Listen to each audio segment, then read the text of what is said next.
Hi, I'm Jessica, the manager at the Troy Memorial Library, and I am kicking off this session of read-alouds with the prologue of The Secret Adversary by Agatha Christie. This is the start of a mini-series that she wrote starring the dynamic duo of Tommy and Tuppence, 1920s era young couple who solve crimes in 1920s flair. So, prologue. It was 2 p.m. on the afternoon of May 7th, 1915. The Lusitania had been struck by 2 torpedoes in succession and was sinking rapidly, while the boats were being launched with all possible speed. The women and children were being lined up awaiting their turn. Some still clung desperately to husbands and fathers. Others clutched their children closely to their breasts. One girl stood alone, slightly apart from the rest. She was quite young, not more than 18. She did not seem afraid, and her grave, steadfast eyes looked straight ahead. "I beg your pardon." A man's voice beside her made her start and turn. She had noticed the speaker more than once amongst the first-class passengers. There had been a hint of mystery about him which had appealed to her imagination. He spoke to no one.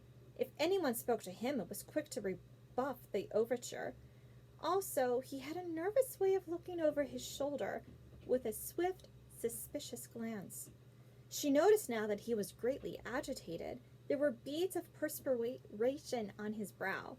He was evidently in a state of overmastering fear.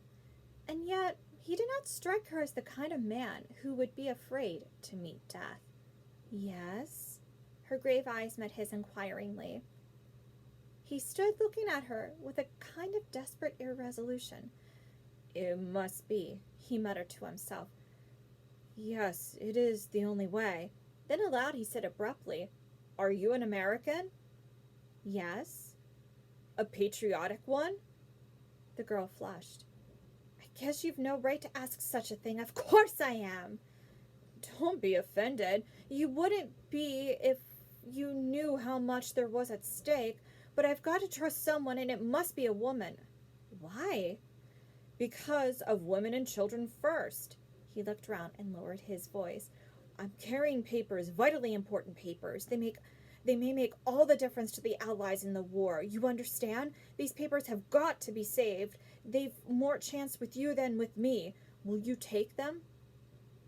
The girl held out her hand. "Wait. I must warn you, there may be a risk, and if I've been followed, I don't think I have, but one never knows. If so, there will be danger. Have you the nerve to go through with it?" The girl smiled. "I'll go through with it all right, and I'm real proud to be chosen. What am I to do with them afterwards?" "Watch the papers. I'll advertise in the personal column of the Times, beginning shipmate. At the end of 3 days, if there's nothing, well, you'll know I'm down and out. Then take the packet to the American embassy and deliver it into the ambassador's own hands. Is that clear?" "Quite clear." "Then be ready. I'm going to say goodbye." He took her hand in his. "Goodbye. Good luck to you," he said in a louder tone. Her hand closed on the oilskin packet that had lain in his palm. The Lusitania settled with a more decided list to starboard. In answer to a quick command, the girl went forward to take her place in the boat.